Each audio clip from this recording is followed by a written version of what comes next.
Esse aqui vai ser o terceiro vídeo da série sobre antinomias, né? O primeiro sendo antinomias em Kant, o segundo sendo antinomias em Hegel, e esse aqui é o antinomias em Jung. Ou, se vocês preferirem, né, temos algumas opções de título clickbait, né? Porque Jung é um hegeliano e não kantiano. Seria um clickbait apropriado aqui para o vídeo. A leitura comentada vai ser sobre uma parte do seminário sobre sonhos de criança, ok? Numa discussão sobre o romantismo alemão, que começa na página 125, mas a gente vai começar a leitura da 129. O que eu vou fazer? Antes de começar a leitura comentada, eu vou dar um pouquinho de contexto para vocês, né, do que está sendo discutido aqui. E a ideia vai ser, e por isso que esse vídeo é uma continuação mais direta do vídeo sobre Kant, do vídeo sobre Hegel, para a discussão das antinomias, né? E a tese que vai ser defendida é a de que o Kant do Jung é o mesmo Kant do Hegel, ok? Então, prolegômenos que são relevantes aqui para a discussão. Primeira coisa, o Jung não gostava do Hegel, ok? Ele não achava os hegelianos pessoas agradáveis, tipo assim, ele achava a escrita do Hegel esquisita, tipo assim, parecia para o Jung um sujeito que turvava as águas para elas parecerem mais profundas. Isso não significa, obviamente, que você, como junguiano, né, não pode gostar do Hegel, né? Inclusive, ler um autor, ou a boa compreensão de qualquer obra, é justamente compreender a obra melhor do que o próprio autor. Inclusive, esse é o primeiro passo só de uma boa compreensão. A gente vai ver isso melhor quando a gente for estudar hermenêutica, né? Mas essa é, assim, a primeira exigência que o Schleiermacher vai fazer para a gente, ou seja, é o beabá da boa hermenêutica, é compreender a obra melhor até do que o próprio autor, né, se compreendia em sua obra. Mas enfim, mas a defesa aqui nem é especificamente essa, é só porque, né, quando o Hegel está fazendo a discussão sobre as antinomias, ele entende que ele só está deixando mais claro o que Kant quis dizer. Ele está levando às últimas consequências o que Kant já falou. Então, a tensão que de verdade existe é qual a interpretação precisa do que Kant quis dizer. É a interpretação mais comum que os kantianos vão fazer, ou é a interpretação do Hegel. E aí, esse trecho aqui que eu selecionei, ele vai tentar apontar, né, enfim, para as pessoas e criticar esse consenso, ou acrescentar um detalhe nesse consenso de que o Jung deve muito filosoficamente ao Kant, mas acrescentando o detalhe de que, pelo menos quando o assunto é antinomia, ou quando o assunto é o véu, se você preferir, o Kant que influencia o Jung é o Kant do Hegel. Ok, o que vocês precisam lembrar para essa discussão? Então, a diferença básica entre o Kant, quando lido pela maior parte dos kantianos, e o Kant, quando lido para o Hegel, é esse daqui.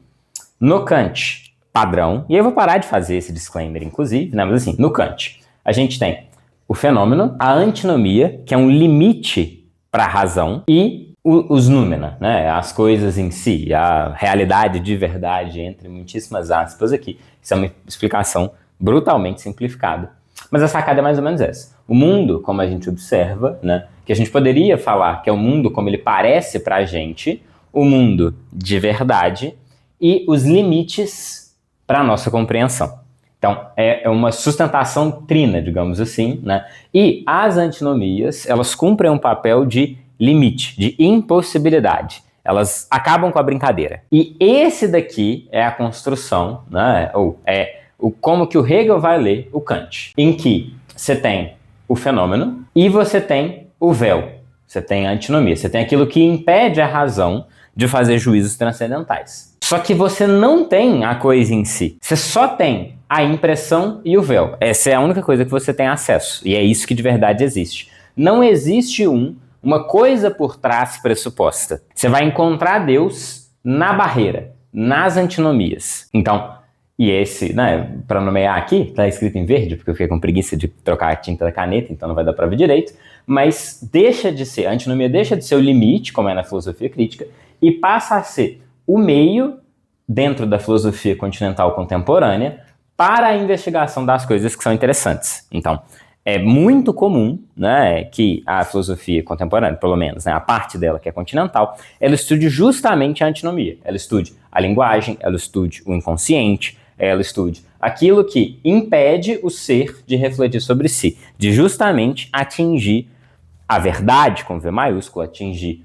os noumena, né, enfim, atingir aquilo que está por trás do véu. A pressuposição de que existe alguma coisa por trás do véu é justamente a tentação hermenêutica que no vídeo 2 aqui da série, né, no vídeo das antinomias no Hegel, eu tentei elaborar. A versão mais completa disso está no segundo vídeo sobre hermenêutica de uma série antiga que eu gravei lá na sala de podcast. Mas enfim, essa é a construção mais ou menos básica, né? E o que vai acontecer aqui? Esse é um seminário, ou seja, o Jung não colocou isso daqui nas obras completas dele. Isso daqui é basicamente, né, para quem aqui dá aulas, um grupo de estudos que o Jung está dando. E a apresentação, ela vai ser feita por uma tal de Charlotte Spitz, né? Enfim, não vou me detalhar aqui. Ela até é uma figura bem presente, assim, nos seminários, no geral. Enfim, tem algumas historinhas dela na psicologia analítica. Mas o ponto aqui vão ter 3 personagens. Quem vai fazer a apresentação, que é a doutora Charlotte, você vai ter o Jung e você vai ter ouvintes, né? Alguém que comentou alguma coisa, ok? E o que vai acontecer? A doutora Charlotte, a pessoa que está apresentando o seminário, vai criticar o Kant. Ela vai montar um Kant que é lido assim. E o Jung vai corrigir ela e vai falar assim, não, sua crítica não cabe ao Kant, porque o Kant disse foi isso daqui, ó. Então, isso aqui, né, é o básico para vocês conseguirem acompanhar aqui a leitura. Só que antes de chegar, né, na questão principal, eu vou começar um pouquinho antes, só para a gente ter um pouquinho de contexto. Enfim, aqui o Jung está discutindo um pouquinho sobre realidade psíquica, realidade da alma.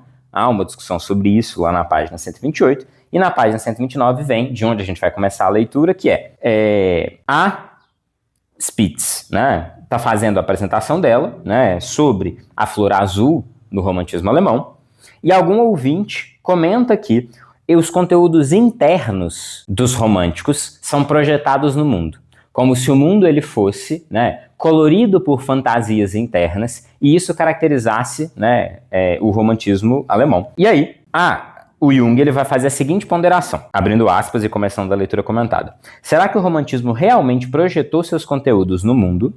Tomem consciência do modo como os românticos experimentam o mundo. E aí um ouvinte comenta. Na realidade, não podemos dizer que os românticos projetam. Caso fizessem, não falariam com tanta frequência sobre o despertar sóbrio. E aí, as questões específicas que envolvem, né, o romantismo, deixo para um segundo momento, né, aqui a brincadeira vai se entender a posição do Jung com relação ao Kant. Mas enfim, essa primeira parte aqui da leitura vai inclusive dar para a gente um conceito que ele é raríssimo de aparecer nas obras do Jung. Boa parte das pessoas usam errado, inclusive, por se filiar a outras escolas, que é o conceito de introjeção. E aqui vai vir a explicação do conceito de introjeção no Jung, que é um bônus da leitura comentada. Então, o Jung, ele continuando aqui a leitura, o Jung vai falar. Sim, seria mais o caso de os românticos introjetarem e não projetarem o mundo. Vez ou outra, pode acontecer de eles projetarem suas figuras internas no mundo, de modo que a realidade se apresente de forma simbólica. Mas na maior parte das vezes, porém, existe uma clara diferença entre o mundo interno e o mundo externo. Teme-se a existência externa que, infelizmente, não condiz com a bela realidade do mundo interno, onde somos capazes de transformar uma sala burguesa sem graça, outra vez, em uma sala de estilo gótico e criar artificialmente teias de aranha. Enfim, dá para facilmente imaginar, né, o que é o romantismo e o que o Jung está querendo dizer com essa criação artificial de teias de aranha. O que às vezes não é muito fácil, e é para isso que serve a leitura comentada, né, de entender no trecho aqui. É a diferença entre projeção e introjeção, né, regional, ou seja, da definição que o Jung está dando neste momento aqui da obra. E que diferença que é essa? Na projeção, você popula o mundo com suas imagens internas e você confunde o externo e o interno, porque o interno está posto lá fora. Então essa é a primeira característica que aponta para os românticos eles não projetarem. Não há essa confusão. O romântico ele tem muita clareza de como que é o mundo externo e de como que é a sua realidade psíquica. É só que ele prefere a realidade psíquica. E ele foge do mundo externo e habita fantasia e se aventura nesse mundo interno, mas tendo clareza da diferença entre esses dois mundos. Então essa é a primeira diferença entre a projeção e a introjeção. Na projeção eu não tenho clareza, porque eu trouxe o mundo de dentro para fora. No caso da introjeção, eu tenho clareza da diferenciação dos dois, é só que eu prefiro o lado de dentro. Mas vamos continuar, que tem mais detalhes aqui. O anseio para trás é um afastamento dessa realidade odiosa. A consciência da realidade, da forma como essa realmente é, estava perfeitamente presente no romantismo, mas essa realidade era levada para um âmbito encantado. É o que chamamos de introjeção. Na projeção, as imagens internas são deslocadas para fora. Desse modo, a realidade é encoberta. Sendo assim, ela se revela de forma modificada, justamente porque aquilo que partiu de dentro é experimentado e vivido do lado de fora. Ou seja, projeção, há uma confusão entre realidade interna e realidade externa. Na introjeção, não há essa confusão. Na introjeção, o que há é, o mundo é engolido para dentro e entretecido em uma teia interna. A realidade externa é vista, sim, da forma como ela é, mas o fluxo se afasta dela. E aí vocês vão notar que essa descrição, o fluxo se afasta dela, parece que Jung está falando de energia psíquica e, portanto, que a introjeção seria muito parecido com o introvertido. E lembrando que introvertido e extrovertido no Jung, né, quando ele vai discutir tipologia, é diferente da nossa construção no senso comum, tem a ver com para onde a energia psíquica vai. O extrovertido tem a atitude, ou seja, né, a construção a priorística de jogar a energia psíquica para fora, de direcionar seu libido para fora, e a atitude do introvertido é direcionar essa libido para dentro. Então, o vocábulo que o Jung usou aqui causou uma imprecisão e uma confusão nos ouvintes do seminário, e isso vai ser esclarecido aqui na sequência. Então, aí a apresentadora, né, a Charlotte, vai falar o seguinte: a diferença entre a vida no estado de vigília e o sonho apresenta-se aos românticos, a partir das seguintes antíteses. Lá, um mundo distante, enrijecido, hostil, cinza e opaco. Cá, um mundo vivo, profundamente familiar e colorido. Lá, amenidades cotidianas e tédio. Cá, beleza e ricas vivências. Lá, finitude. Cá, infinitude. O romântico deseja ansiosamente deslocar-se para o reino onírico e para a época dos mitos, onde a ligação viva entre o indivíduo e o ambiente era realizada. O mundo aqui e agora, porém, é inconcebível para ele como realidade. Ok? E aí um ouvinte faz a pergunta, mas peraí, a postura de introjeção é introvertida? Ou seja, toda introjeção é uma introversão da libido? Ou denota algum sujeito cuja atitude primordial de adaptação da consciência é a introversão? E aí Jung ele vai corrigir, né? Porque de fato a fala dele deu a entender isso, pelo uso do vocábulo fluxo se afasta dela. E aí o Jung segue corrigindo aqui o ouvinte. Entre os românticos existiam tanto pessoas extrovertidas quanto introvertidas. O romantismo é um estilo de época da qual os dois tipos participaram. A introjeção não precisa estar associada com a introversão. O romântico podia ser extrovertido, sem por isso eu ipso, ou seja, necessariamente, né, ser um seguidor da Revolução Francesa. Goethe, Goethe, não sei como é que vocês escutaram o nome desse autor, também não foi assim um fanático do iluminismo. Os senhores ainda veem outros traços fundamentais do romantismo. Foi ressaltado durante a apresentação da Dra. Spitz que os românticos interpretavam a noção de fenômeno, essa é a palavra aqui, né, o tradutor ele coloca a palavra que o Jung utilizou no seminário, supostamente utilizou no seminário. O seminário é falado, né, não tem registro. Os registros escritos dos ouvintes são depois compilados, né, mas ele não é uma publicação tão formal como o resto das obras completas. Então, interpretava a noção de fenômeno como um mero parecer, ok? O fenômeno é idêntico ao mero parecer, ok? Então, essa é mais ou menos a questão que o Jung está colocando, né? Esse lado daqui, ele é o fenômeno, mas isso daqui é um mundo de ilusões, é um mero parecer, e a realidade ela se encontra por detrás do véu ou não. A realidade ela está aqui, ou ela está aqui. Enfim, o Jung aqui, né, ele está jogando lenha na fogueira, ele quer atiçar a discussão no seminário. E aqui vem, talvez, né, aqui começa realmente, né, até agora eu só fiz uma introduçãozinha, só para dar um bônus, que era trabalhar esse conceito de introversão e de introjeção, e a diferença entre os dois. Agora vamos para a discussão em si. Spitz vai falar o seguinte: a filosofia kantiana foi tomada como referência para justificar intelectualmente o reino dos sonhos, na medida em que se interpretou erroneamente o conceito do fenômeno como mero parecer. Ou seja, o que ela está falando aqui, a filosofia kantiana interpreta erroneamente o fenômeno como mero parecer. Ela acha que isso daqui que é Kant. Faz parte da atitude romântica perceber a vida como se fosse através de um véu. Tudo se encontra sob um talvez cético. Por trás de tudo, oculta-se uma última instância profundamente incompreensível. A realidade é um sonho que passa rapidamente por nós, que não pode ser capturado, cujo ser e sentido permanecem eternamente desconhecidos.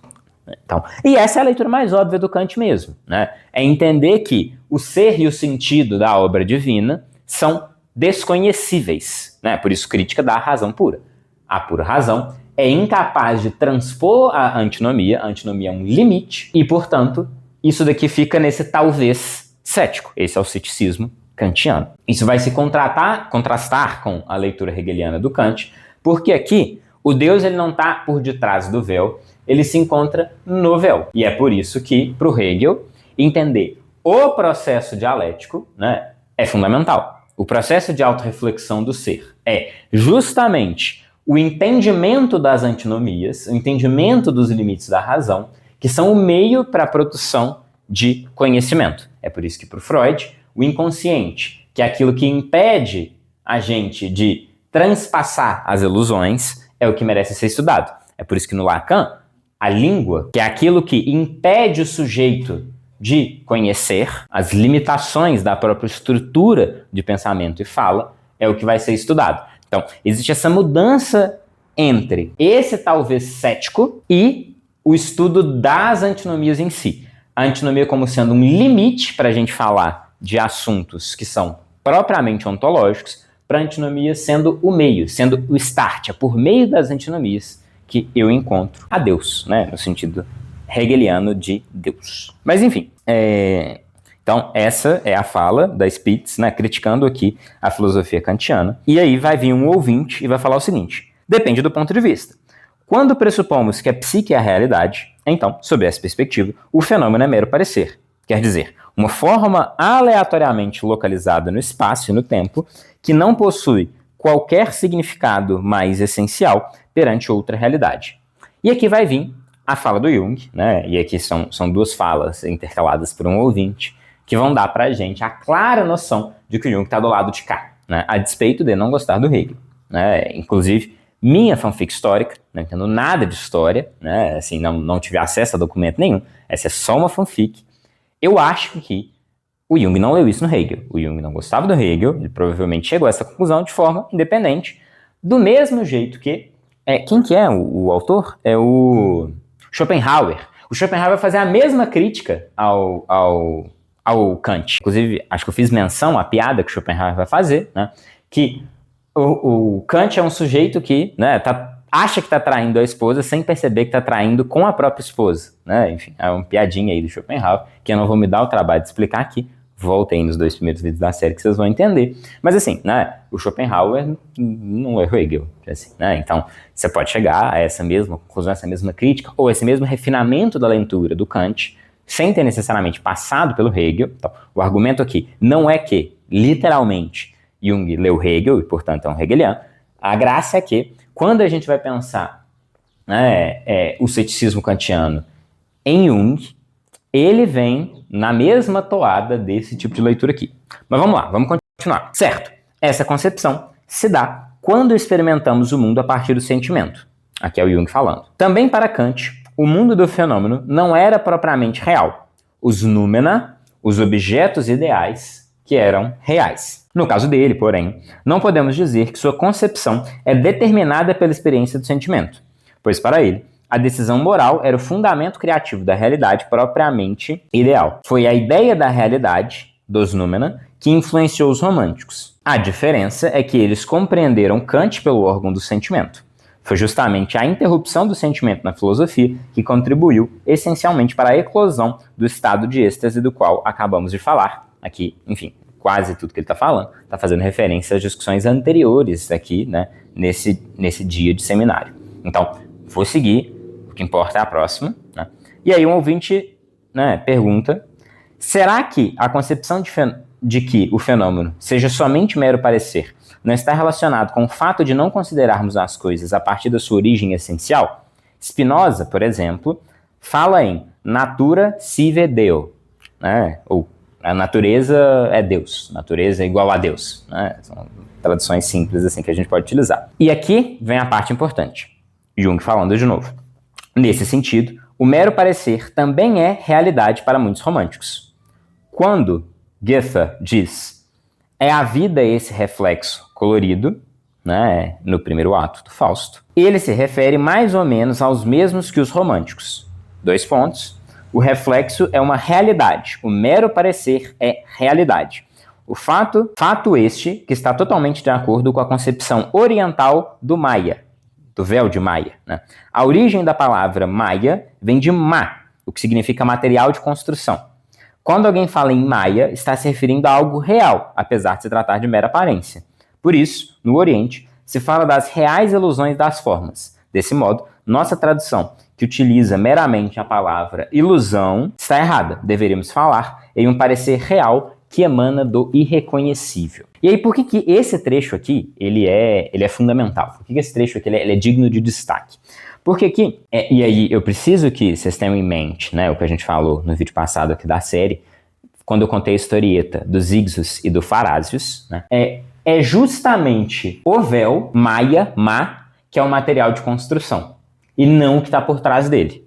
Não é igual a Spitz quis criticar o Kant, não é sobre buscar um talvez cético, montar uma realidade ideal por detrás do véu, né? Mas justamente de compreender e de aprofundar no véu. E é por isso que as antinomias no Jung, né, apesar dele ter muito provavelmente, inclusive do ponto de vista histórico, derivado o nome antinomia da obra do Kant, o papel da antinomia na obra do Kant é completamente diferente do papel da antinomia na obra do Jung. O papel da antinomia na obra do Jung é bem parecido com o papel da contradição, o papel das antinomias na obra do Hegel. Por quê? Porque na obra do Kant a antinomia é um limite. Você para diante da antinomia. A razão ela é incapaz diante da antinomia. Na obra do Jung, você trabalha com as antinomias. As antinomias são o meio de trabalho do clínico.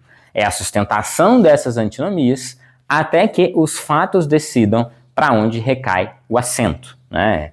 Esse aqui não é um vídeo de clínica, mas a estrutura básica do raciocínio clínico em psicologia analítica está em perceber que, a priori, ex cátedra, antes do contato com os fatos, a razão, a racionalidade clínica, de fato esbarra no limite das antinomias, mas o proceder clínico é sustentar essa contradição das antinomias até que algum elemento de ordem da realidade, ou seja, algo inconsciente, algo que o mundo vai te dizer, vai te apontar para que lado recai o acento. Sendo bem concreto, é impossível você saber o que Deus quer das pessoas. Não dá para você saber, ex cátedra, se é melhor comprar uma bicicleta ou casar. Se a sua paciente está na dúvida sobre comprar uma bicicleta ou casar, ou se você está na dúvida se aquilo é algo corporal ou se aquele é um sintoma psíquico, se você está na dúvida se você deve proceder a partir de uma generalidade, dando uma resposta grosseira e genérica para o problema do seu paciente. Por exemplo, se o seu paciente tem dificuldade com matemática financeira, você pode ensinar matemática financeira para ele, a psicoeducação. Ou se você deve, ao invés de tratar a nível da doença, a nível coletivo, tratar a nível do sujeito doente, a antinomia entre o individual e o genérico. São infinitas as antinomias que vão aparecer na clínica, e a proposta é que, ex cátedra, antes do contato com os fatos, antes de você me contar qual caso que a gente está analisando, eu não consigo saber de que lado recai o acento. Ou seja, eu estou do lado de cá, enquanto limite. Porém, o fazer clínico, ele tem algo de diferente da filosofia, que é o objeto de estudo no fazer clínico, não na psicologia científica, mas na psicologia clínica mesmo. O objeto de estudo conta de volta. Ele responde para você, né? Ele está dialeticamente jogando com você. Ele te confronta com as suas hipóteses e ele aponta para que lado que a antinomia deve cair. Então, me dê um caso concreto e olhando para os dados desse caso concreto, aí sim dá para tomar uma posição se é melhor comprar uma bicicleta ou casar. Dado que eu tenho um caso concreto, aí sim eu posso informar se aquilo é somático ou se aquilo é psíquico. Com um caso concreto em mãos, eu consigo formular uma hipótese, eu consigo trabalhar em cima dessa hipótese, se eu devo, né, tratar a nível da coletividade ou a nível individual, né, como sujeito doente ou a nível da doença. Tudo isso é possível depois. As antinomias, elas caem. É possível ver de que lado recai o acento. Portanto, a antinomia ela é meio, ela não é limite na clínica junguiana. Essa é mais ou menos a construção que eu queria, né, fazer. Eu acho que, né, esse trecho, a despeito de não ser tão simples assim de entender, né, e de ser um trecho que não está nas obras completas, ou seja, o Jung ele escolheu não escrever isso daqui nas obras dele. Isso aqui foi uma coisa que ele falou, né, numa aula, num seminário, num grupo de estudos, enfim, pode dar o nome que você quiser, que ele estava dando, tá?